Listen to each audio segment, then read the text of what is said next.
Hello everyone, my name is Melissa Charles and I am the CEO and President of Desert Leadership and Desert Leadership University. This is another one of our videos in our 12 Principles series that we're going to talk about today. Today is the art of effective communication and effective listening. So how do we become a good listener? Well, listening is really the ability to accurately perceive a message that's being conveyed by another person. It is far more than just the exchange of information. It is effectively used to create a safe place, if you will, for others to explore their inner feelings. Effective listening is really about building confidence and trust in our relationships.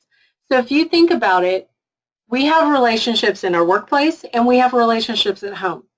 And part of the relationship is being able to build trust and confidence so that way you have a good standing in that relationship.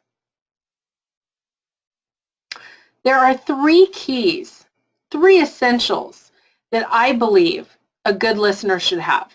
One is you've got to be open to the conversation. You've got to be willing to listen. You've got to pay attention and show that you are really listening. And lastly, you really need to seek clarification and paraphrase what you've heard. Now, if you're not open to conversation, are people going to be really willing to come and talk to you? Are they going to feel like, well, I can go talk to Melissa all I want, but she really doesn't listen to me?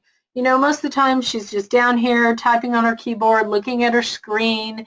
You know, in any listening situation, you can't multitask.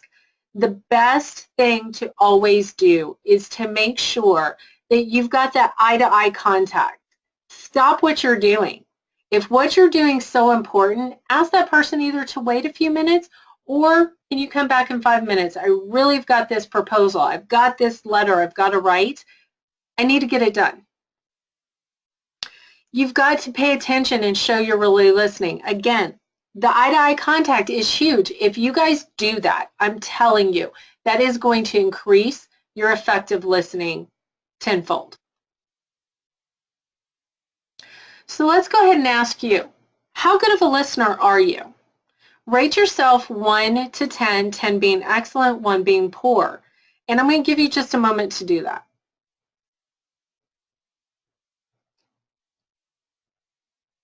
Now, I'm sure that a bunch of you have said, oh, I'm like an 8, I'm a 9, and probably some of you think you're even a 10.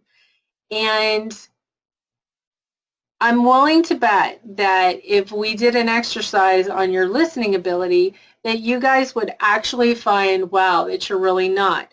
So if we have time, I might do that later in this little series. Listening. Determine what your customer wants and needs. And when I talk about customer, you have to think of it from that standpoint. In a customer service role, what is your primary responsibility? Let's say you're an agent on the phone.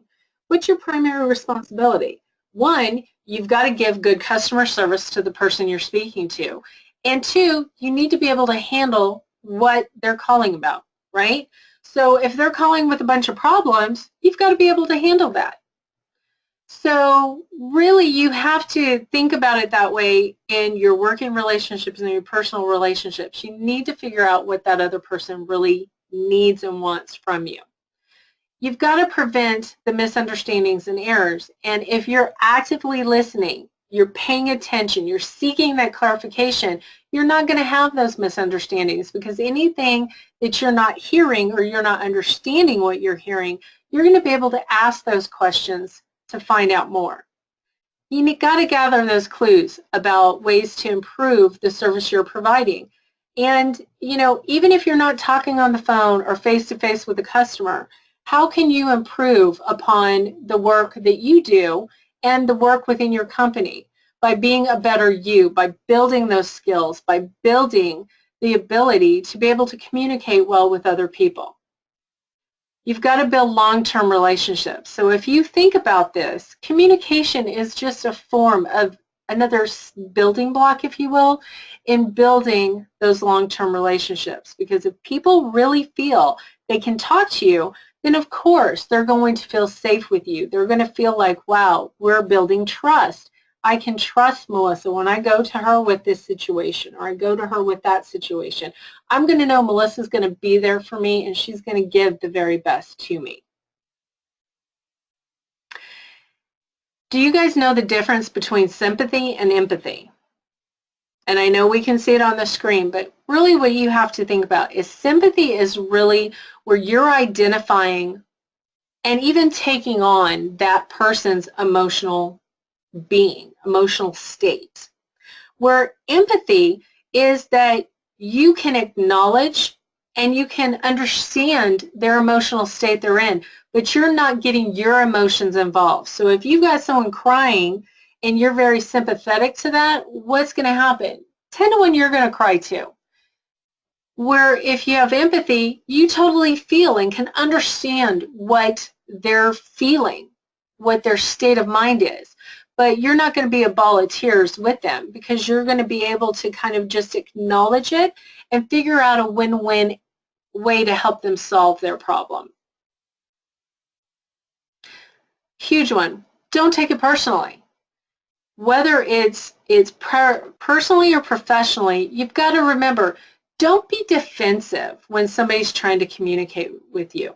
Real communication is about being open to the situation and about saying, you know, I feel this way, you feel that way.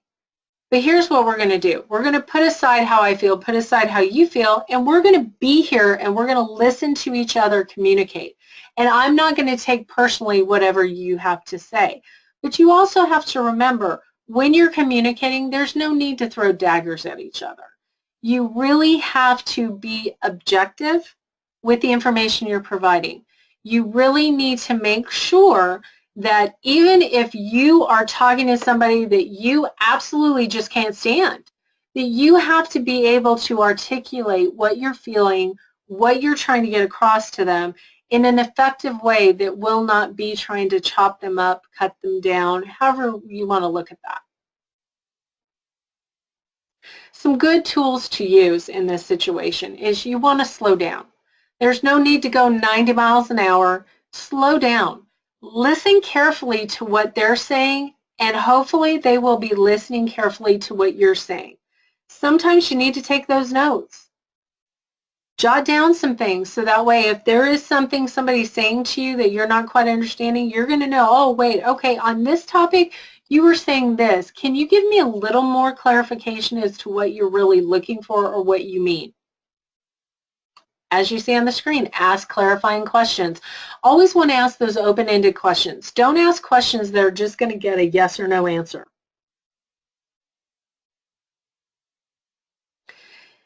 Dealing with difficult situations, we will come back to that another time.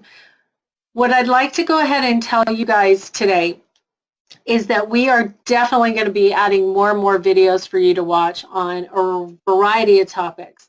Our 12 principles of leadership are really what our core belief is in building a great leader for today and for tomorrow. Communication, conflict resolution. These are just some of the topics within our 12 principles of leadership that we're going to be teaching to you guys and putting more videos on there. If you want more information, definitely check out my YouTube channel and make sure to subscribe.